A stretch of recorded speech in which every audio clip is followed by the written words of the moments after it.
Hi everyone, my name is Katerina and I'm the founder and senior editor of Accents Publishing. Thank you for being here. In 2019, Accents Publishing decided to conduct a contest to find the best unpublished novellas worldwide. And out of all submissions, we selected 4 manuscripts.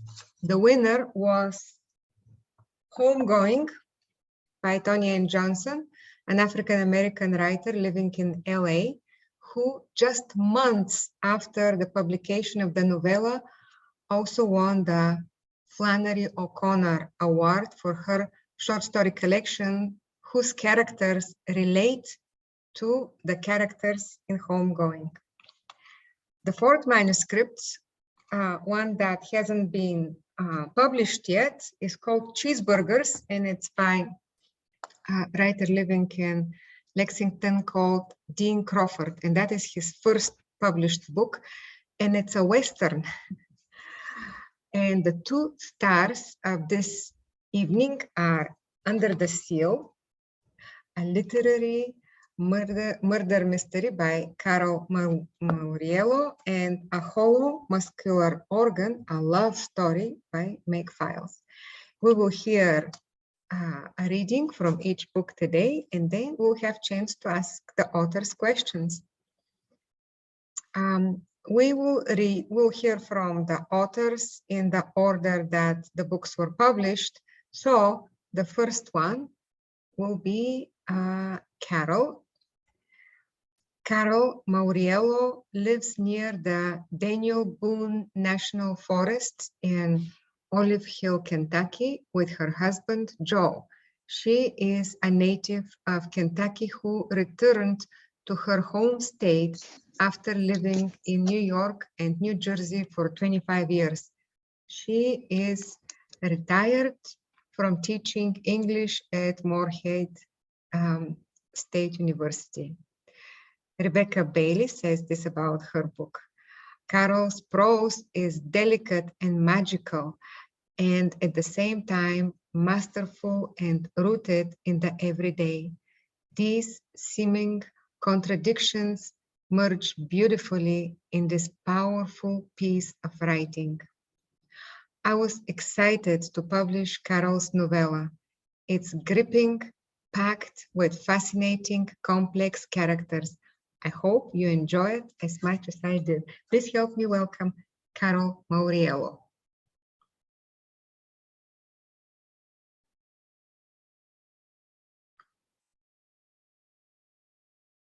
Please unmute Carol. Okay. Should be okay. Is that all right? Can you hear me? Yes.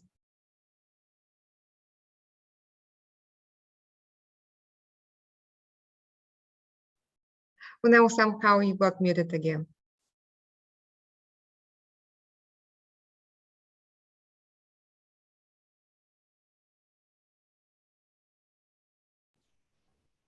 Okay. Can you hear me? Yes, please. Yes. Okay. Now, is it my turn to read? Yes, Carol, if you would, please.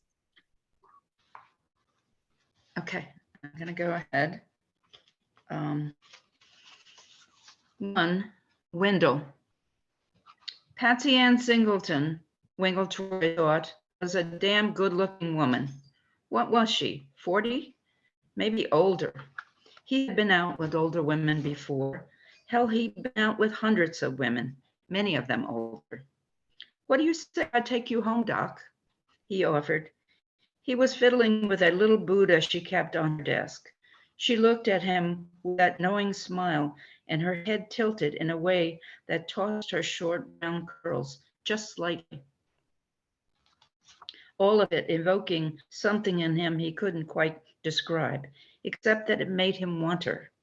She had changed somehow from the first time he'd seen her a year ago, but he couldn't put his finger on what it was exactly either.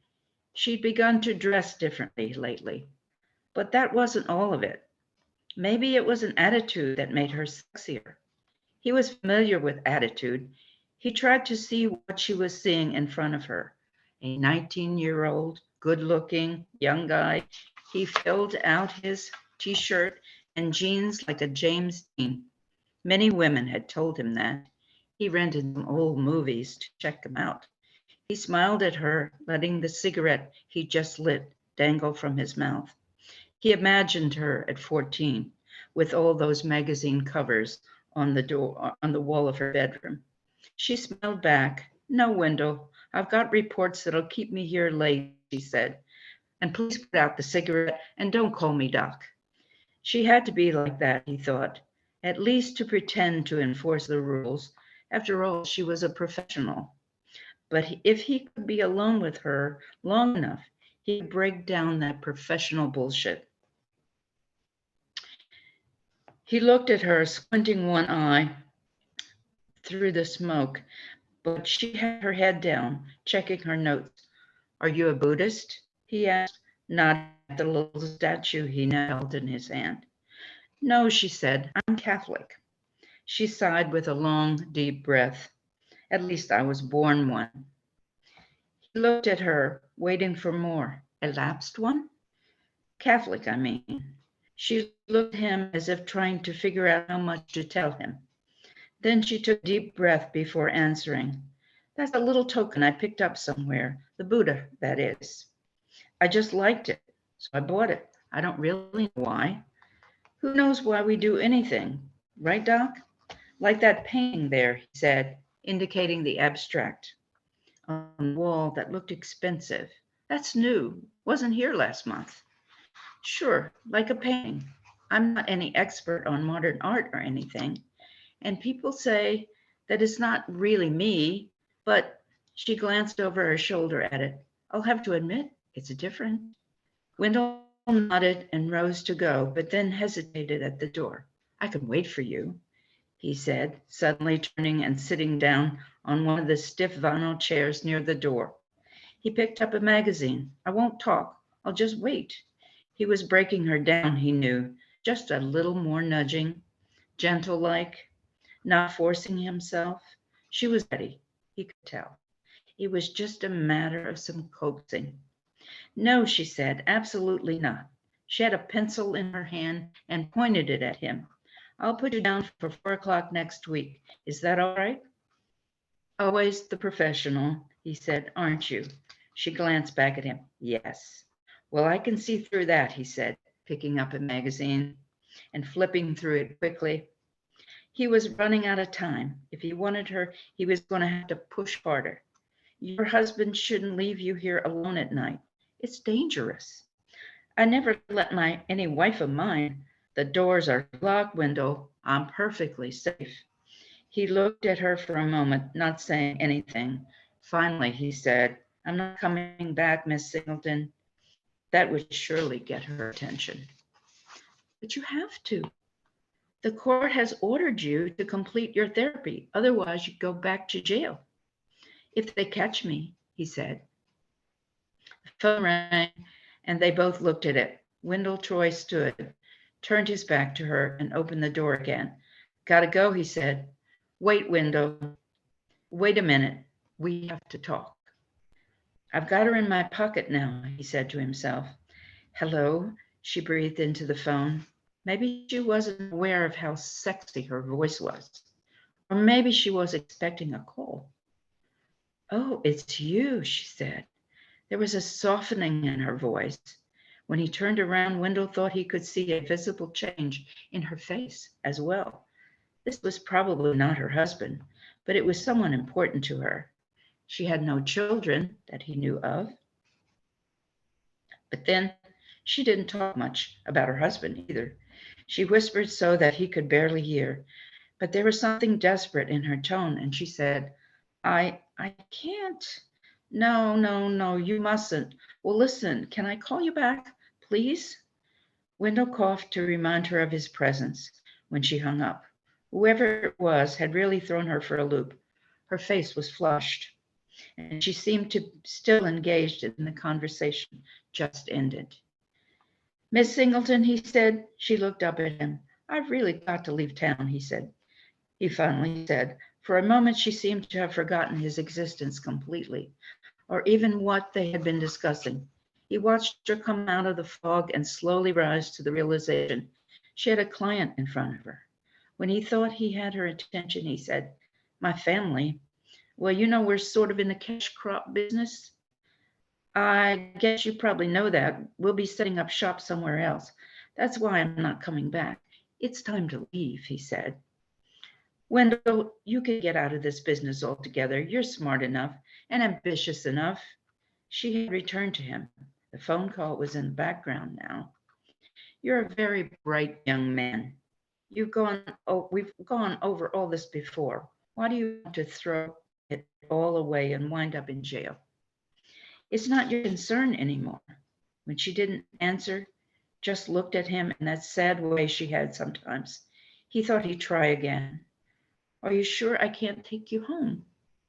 I won't try anything, I promise. I'll be a perfect gentleman.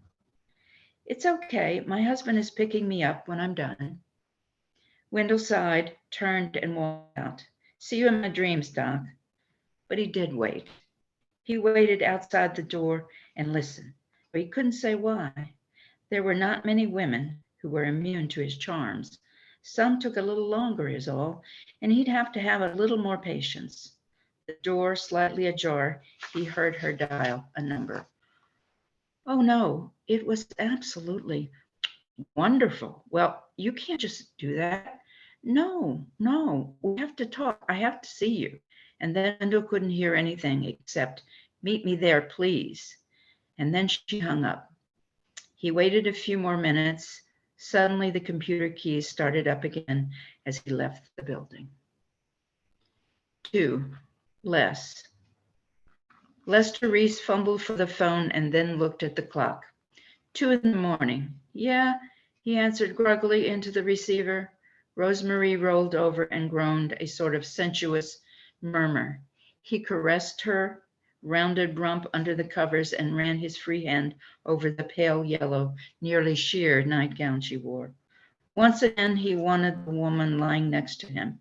He had been convinced that marriage would ruin a man's life, especially a policeman's. Reese couldn't remember when he hadn't been a cop first and last, and women had come and gone in Chicago, but now, 7 years and 2 sons later, he still lusted after his Spanish Rose, as he called her. The boys had inherited her dark, good looks, but they were tall like him. He had what he had always imagined being a rugged look about him. His fair skin was nearly always flushed, sanguine beneath his salt and pepper hair. And he was proud of the fact that he kept himself in pretty good shape at 49, as good as any rookie, or nearly so. Detective, the familiar voice on the other end said. What's up, Jake? Reese responded, sinking back on the pillow as Rosemary sleepily nuzzled into the curve of his arm. Sometimes he was glad for the decision he had made to return to the rather closed community of Mayswood, Kentucky, to take a job in a small river town of his birth. He certainly was less tense, more relaxed than he had been in years, but there was a price to pay, as there always was. Shooting, sir, the dispatch drawled out over the double O in an almost leisurely fashion. Reese's mind went to the west end of town, a domestic dispute, no doubt, he surmised. His mind conjured up the messy house, the beer-drinking husband in a torn T-shirt and jeans shooting up the place. Anybody hurt? Reese asked routinely. Lady's in pretty bad shape at Pathright Psychiatric Center. Reese listened to the rest of the report, his jaw tightening. What's wrong, Les? Rosemary whispered, suddenly awake, sitting up, her brown eyes wide, searching his. Her habit of staying awake all night and waiting for him to return when he had night duty was beginning to subside in the 9 months since they had moved to Mayswood. Other things about Mayswood disturbed her, but she adapted well to the low-stress lifestyle. Her pressures were more in the subtleties of culture differences. Les held up his hand, palm vertical, their code for "it's a problem, but nothing to do with us." Rosemary's face softened, and she nestled her head on his chest again while he spoke briefly to headquarters. "Got to go, huh?" she asked sadly when he had hung up. "Don't want to," he said, holding her close to him. "Don't want to at all, but this is my detail." He released her and smiled quickly. She nodded, understanding. "What do you suppose the odds are I would lust after my wife after 7 years?" he said, playfully swatting her behind as he rose from the bed. "I wish you could stay home today," she said petulantly. "The boys wanted to," Reese interrupted, leaving her for the bathroom. "But police business comes first. You know that, hun," he said over his shoulder. "Even in Mayswood, people get murdered, and I don't mean metaphorically," he added before he disappeared inside and splashed cold water on his face. "I'll get you some coffee, sweetheart," Rosemary Marquez Reese offered in her softly accented Spanish, in a voice that always sounded to Reese like a very young girl's. She could never be able to rid herself of that "loving a man means serving him" attitude, and he wondered if he really wanted her to. She began hurrying to the balustrade of the old house they were in the process of redoing. He was proud of the fact that he had taken on the sometimes daunting project. It was something to do in a small town and didn't have much in the line of cultural advantages or sports to hold his attention. The boys helped, and it was fun. "Don't bother with the coffee, Rosie," he said, poking his head out of the bedroom door. She stopped at the stairwell and looked at him questioningly. One of her paintings framed her hair, colorful circular brushstrokes swooping out like a brilliant halo surrounded her head.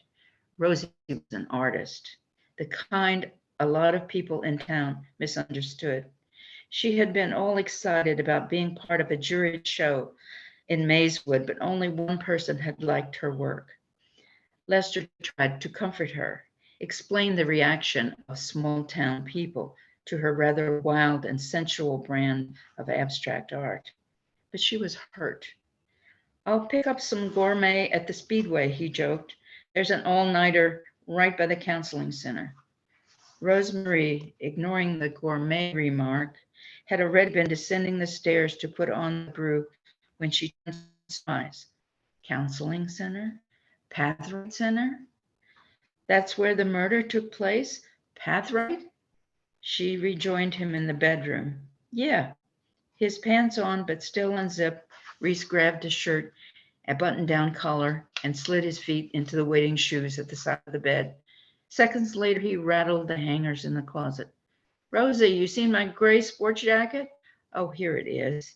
He whipped it out from the closet and quickly put it on. He kissed her, quick and hard, and then said, "Gotta run. We'll talk later." He was down the hall and opening the door to the boys' room to have a reassuring look, as was his habit, regardless of his hurry. Rosemary followed him and stopped him downstairs, holding his arm. "Who, Les?" she insisted, and then held her breath. When he didn't immediately respond, she asked again, "Who was killed?" "They found a woman, an employee. I don't think you know her, though. Patsy Singleton, wife of that coin dealer on 2nd Street, Bill Singleton. You know, I went to high school with him, and she's not dead, not yet anyway." His wife took a deep breath and let out a long sigh. "Be careful, Les," she said, a frown beginning to wrinkle her pretty forehead.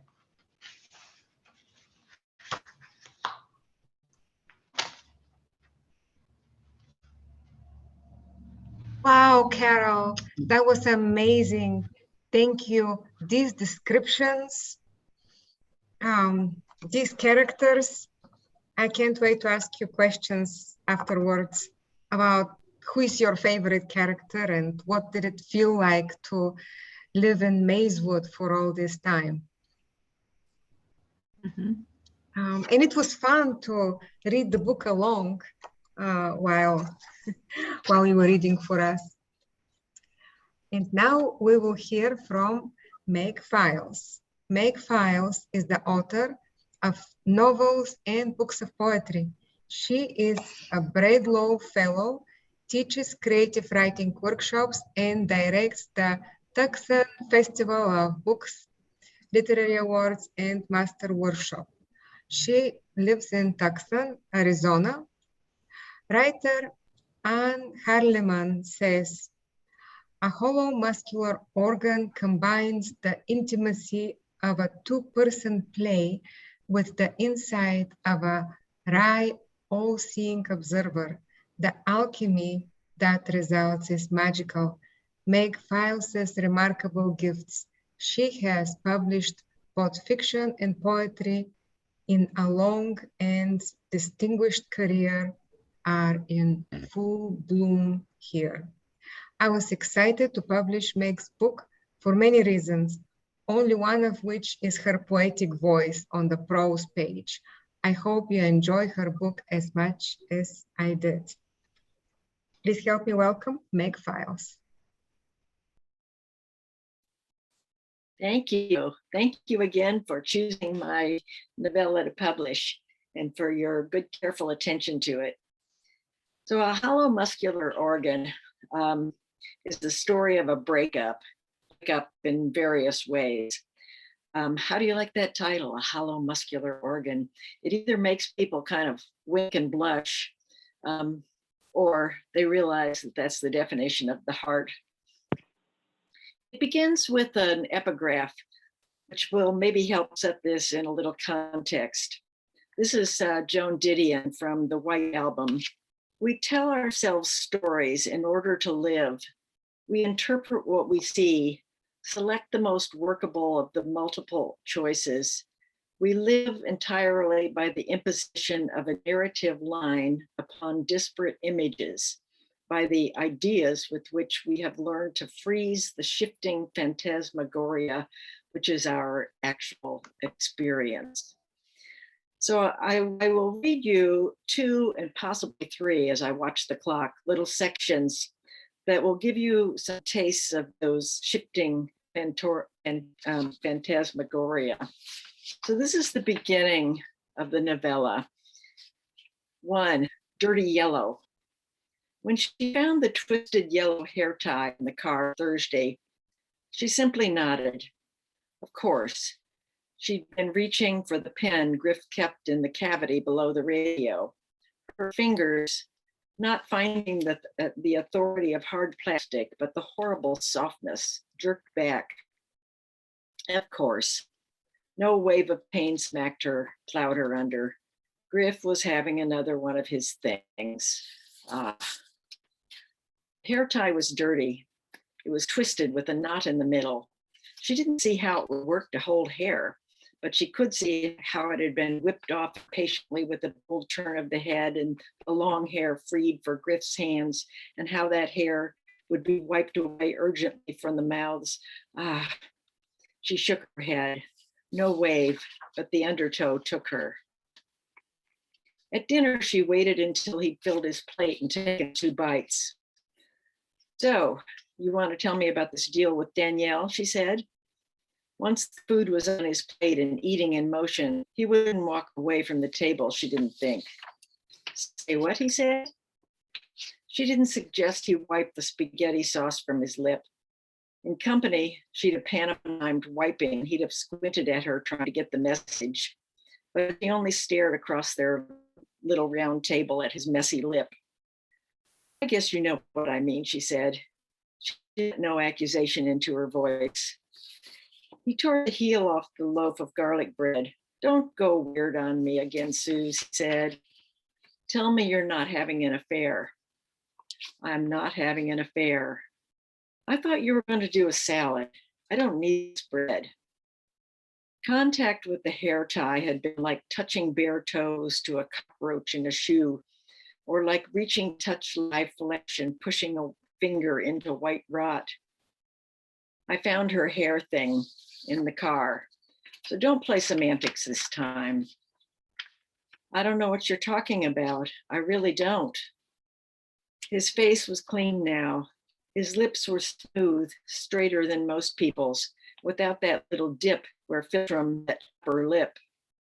As a child, Susanna had a habit of stroking her philtrum. The finger so rightly fit the groove. Taking tuck, her parents had called it. She didn't know why. Now she was a lip balm addict.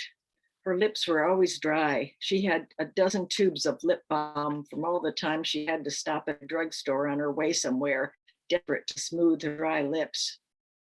Well, she said, where do you suppose that yellow hair tie came from? It's not mine, that's for sure. People don't just break into cars and deposit their icky old hair ties. He swallowed. Oh, he said, I know what it was. She said, oh, and stopped. Oh, it's all coming back to you now. She took a drink of the Chianti. Everything was sour. That time I took the hike with Ethan, we picked up some trash at the trailhead. I thought I threw it all away when I got back. That has to be where it's from. He turned his fork in the spaghetti. He wasn't going to look to see how she took it. When she didn't say anything, he swallowed and said, listen, I'd really like it if we could take it easy on these dinners. I mean, I'm finally starting to get back in shape. I think you're trying to sabotage my diet, my dear. She couldn't tell anger from righteousness. How was she taking it? Oh, I'm sorry, she said. You are looking good these days. She'd watched him through the thick shower glass the other morning as he turned and looked at himself in the bedroom's full-length mirror, turned and looked and looked. Oh, Suze, you know I love you, don't you? He said. I have loved you all these years, these dozens of years, half my life of years. It was true. It was true. She believed it was true. A couple days ago, there was some woman in Ann Landers crying about how she didn't think her husband loved her anymore, she said. She found a press-on nail stuck to his underwear. They laughed. He took a sip of the wine and then started laughing again and choked. She shook Parmesan onto her spaghetti. Maybe she could eat it. I'm curious though, he said. Why did you think it was Danielle? Danielle? Did I say Danielle? He nodded. He was sipping from his green wine glass, one of the set they'd bought at an import store. He was twirling that spaghetti and sucking in the stray strands. He was safe and generous in his relief. I don't even know, she said. Maybe I've seen her wearing something like that. I don't know. She saw Griff and Ethan shaking their heads at the slobs who pretended to be one with nature, playing good citizen and picking up Budweiser cans in an old sock and ding-dong wrappers and a grungy hair tie and cigarette butts. Why had she thought Danielle? Now she shucked that tough young woman out of their dinner and reached to dab invisible sauce from Griff's face. In the living room, they read striking passages to each other and watched the late news, and past danger went to bed, where in the dark, Susanna tucked herself down into dirty yellow sleep. After this, a whole lot of drama ensues, and I'm going to skip ahead a little bit so you get a taste of this poor hapless couple a little bit later on. You might wonder, as you listen to this, who this I bursting into the scene is. One of my experiments with this novella was to violate the rules that I teach, one of which is to keep yourself, the author, out of the picture, be invisible. Well, I just stick myself in there. Over the years, this pair had a running joke about who would get what if they divorced. She'd want the beach painting. He'd take the big bookcase if he had space for it. One time, when all was dandy between them, they'd walk through all the rooms, making their selections. He, magazine stand, she, cedar chest, he, wine rack, she, wooden salad bowls. What had they thought they were doing? They thought it was a joke, though they both were a little tantalized. Maybe they believed the game would protect them, like an inoculation that gave them a mild form of the disease, but basically ensured immunity. I am damned if I know. From here, it looks like rehearsal. I don't know why we get so torn up about this stuff, Susanna said to Griff. Divorce, love, tangles, death. Everybody does all this stuff. Even my sainted mother-in-law told me once that there was a solid half a year when she couldn't stand to have your father touch her. She told you that? Griff said. No, she didn't. I don't believe that. It's because this time it's us. I hate it when people say, oh, I know just how you feel.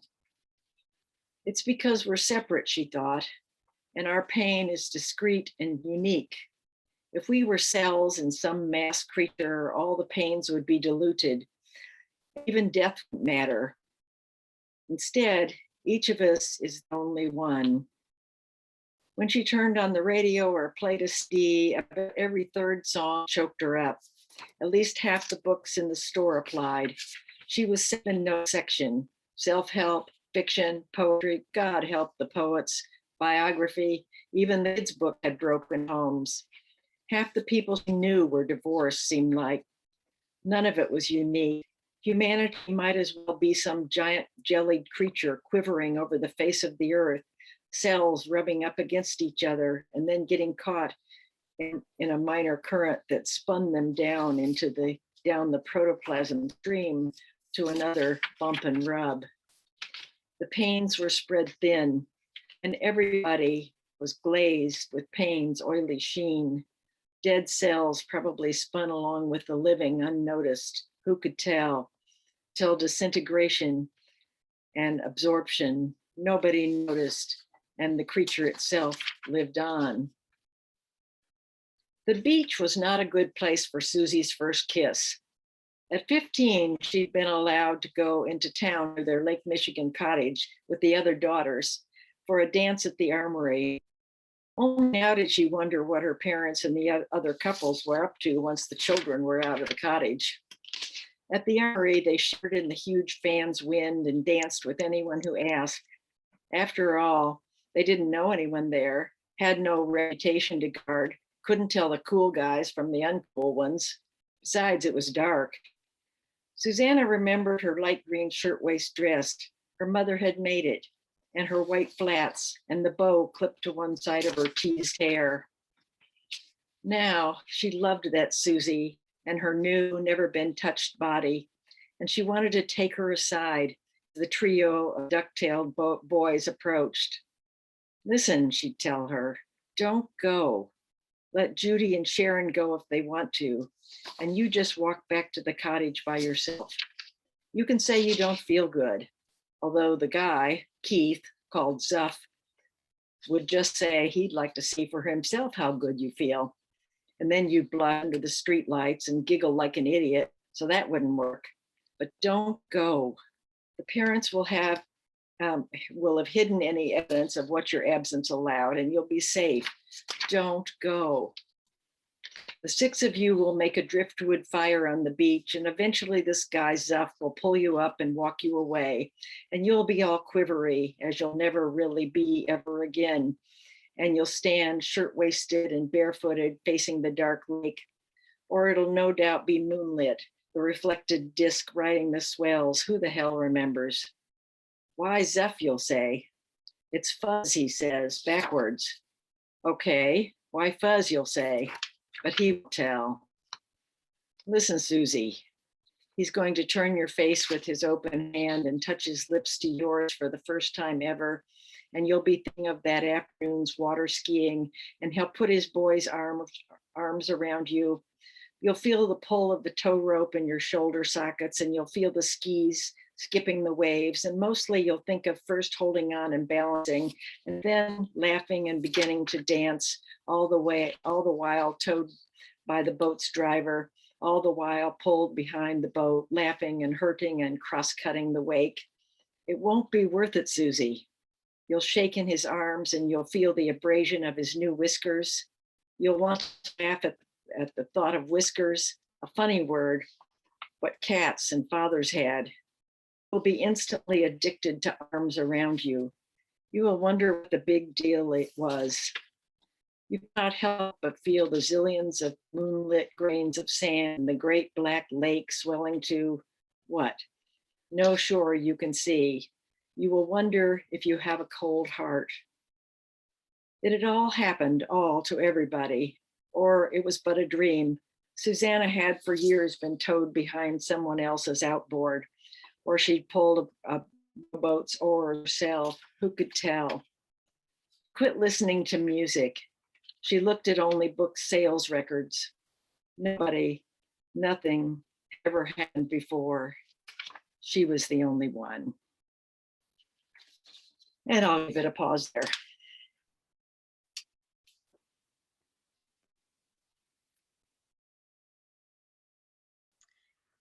Wow, Meg, thank you. Thank you. What a reading.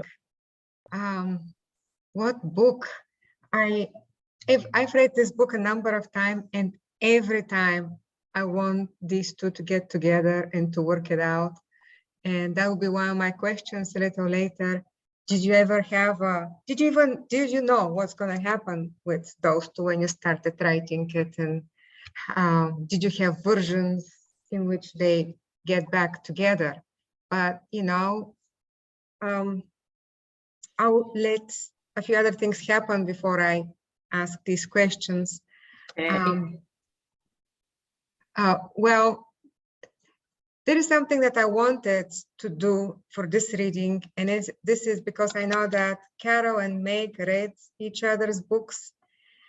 I wanted to hear from each of you one thing that you admired in the other's book and one question for the other. And maybe, Meg, we can start with you asking the question and telling the thing you admire about Carol's book. Yeah, I'm eager to jump in on this. And I really enjoyed this novella, Carol. And I don't know if I can limit my admiration to just one thing, but I'll be really quick here. So I love the way the book is composed of puzzle pieces, and that our mysterious clues are planted here and there all the way through, and the reader begins to try to put the puzzle together. Some really great touches in terms of character presentation and development, just quick little strokes, you know, that give us the person. For example, there's an undertaker in this book who talks to the dead while he works on them and eats pizza at the same time too. And I like the way there's a distinct voice in each section for each character, third person, but distinct voices. We get the characters' voices. So I was wondering, Carol, why you approach the book as a novella. You know, it sort of fits the puzzle pieces version of it, but why a novella rather than a full-blown epic? Carol, if you could please unmute yourself.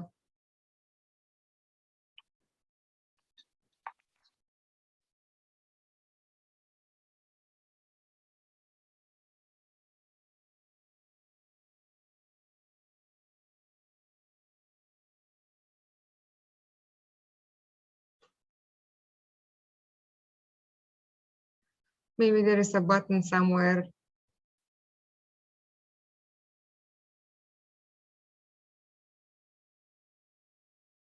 Hey, Carol, can you unmute yourself? Yeah. Now I got it, I think. Great, great. Yes. Okay. Okay. Now the question was, forgotten. Why novella instead of a novel? Yeah. Oh, why a novella?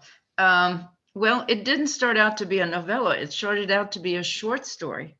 Oh, really? And then this was years ago when I first wrote it, and I just got involved in the characters, and it was too long. It was really too long for a short story, and kind of too short for a full-fledged novella.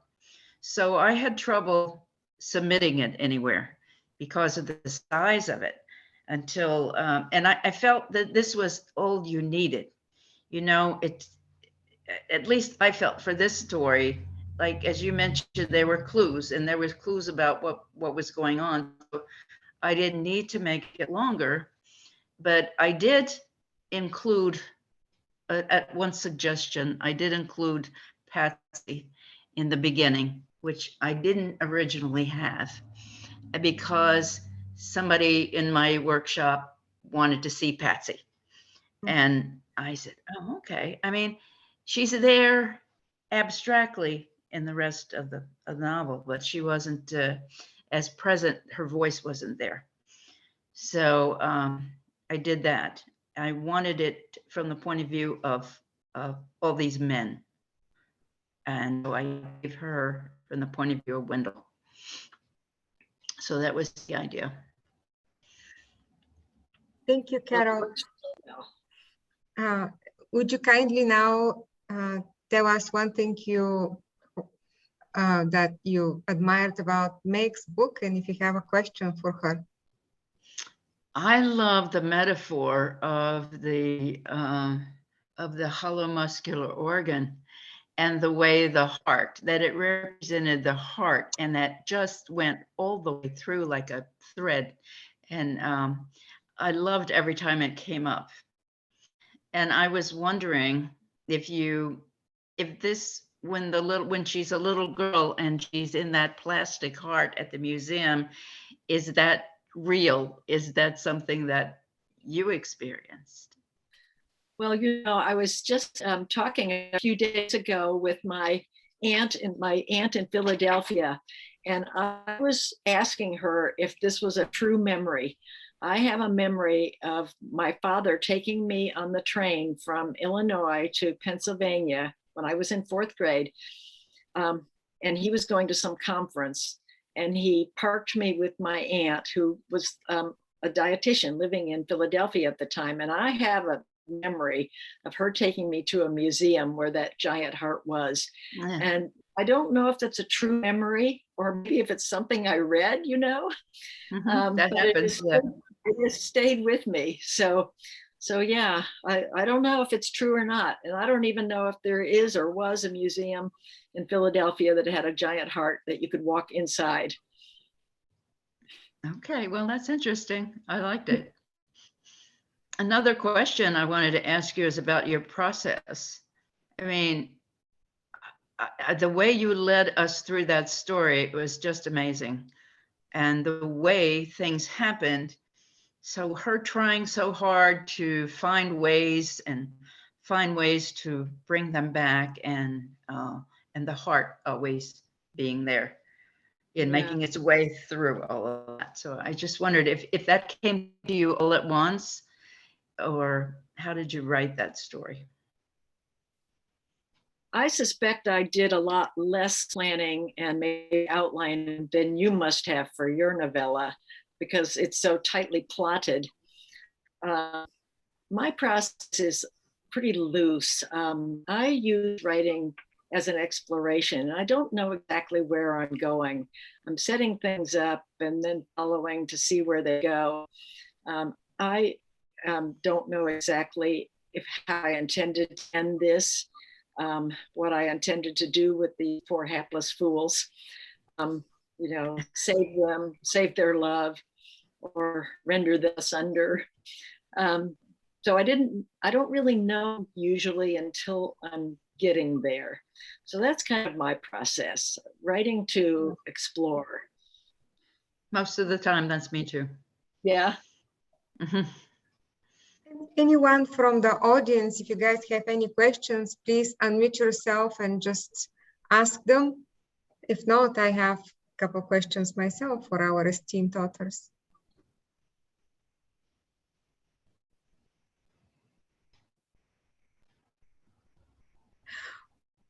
Well, I'll ask Carol. Oh, Lori, go ahead, and then we'll just. Well, I'm particularly interested in knowing where the ideas came from, where the germination was, the seed for beginning these novellas for each of the authors. Okay. How did it come about? Yeah, was there some event, that a real event or something, or did it just kind of come into mind and start playing? How did it develop? Well, I can jump in here. I knew a bunch of people who were breaking up, close friends, and some of my students were in the midst of really bad breakups, and they were taking my writing class, and they were writing all about their bad breakups. And I wrote a poem called A Hollow Muscular Organ. And I got intrigued with that notion of the heart and the breakup. And so I knew that it needed more than a poem. So I jumped in. How about you, Carol? I think for me, it was, this began when I came back to Kentucky nearly 20 years ago, or over 20 years ago. And I kind of, based this town on my own, where I had grown up and where I lived, and I came back. And the first incident that came to me was the Undertaker. He was at first based on an Undertaker when my mother had passed away, and he was full of stories. And we were sitting there listening to him tell the stories about the priest, stories about what he would put in the casket, because we had asked him to put something in the casket for us. And it's a piece of writing that I had done. And my nephew says, I want Mama to read this, can we put this in the casket? So we had to ask him. And then he comes out with all kinds of stories. And I thought, this is a character. I got to use this guy.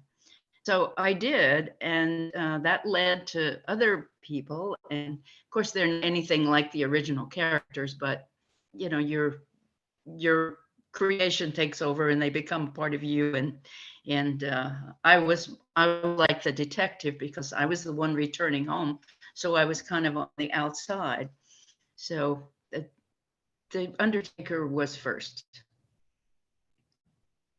Sounds like there is more there. I mean, there could be a separate story or a novella about that particular character alone. It's a town full of people, full of characters. Yeah.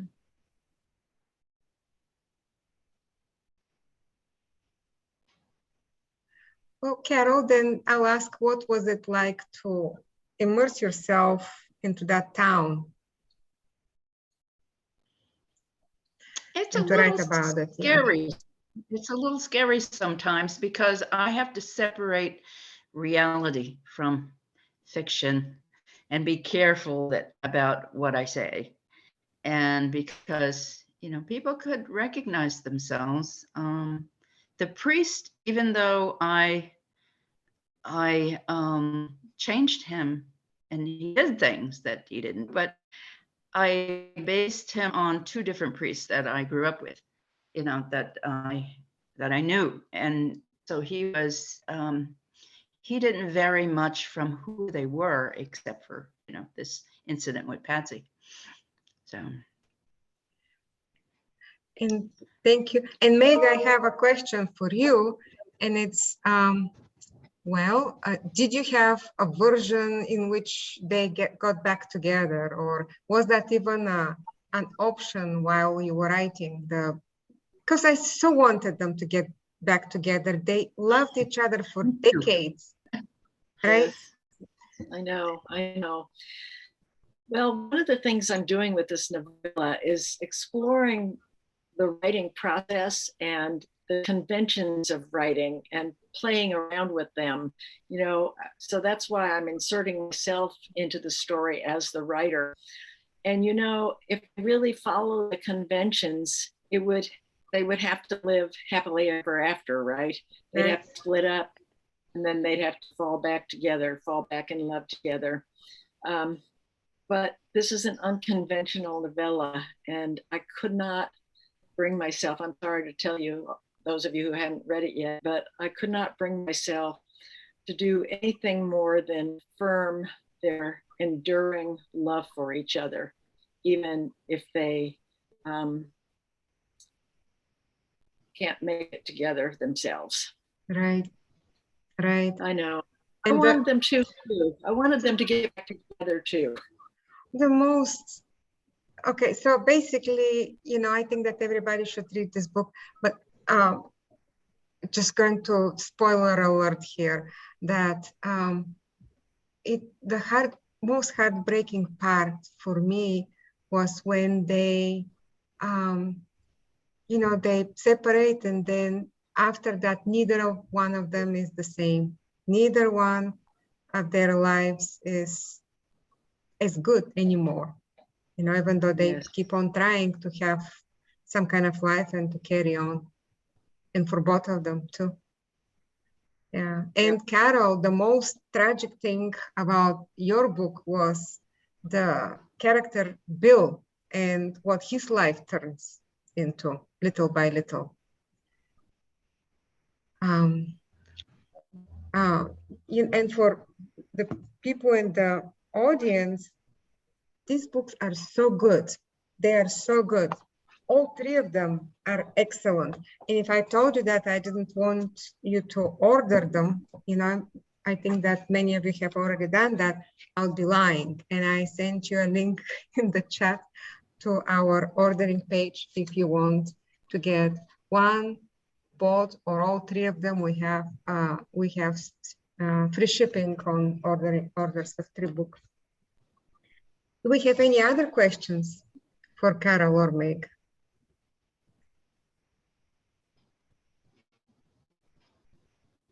Well, if not, then, you know, it has been wonderful spending time with you. And thank you so much for coming, joining us. Thank you, Carol and Meg, for reading for us and for answering questions. Thank you. I appreciate Thank you very much. Thank Have a you for good being evening, here. everyone. Yeah. Thank you.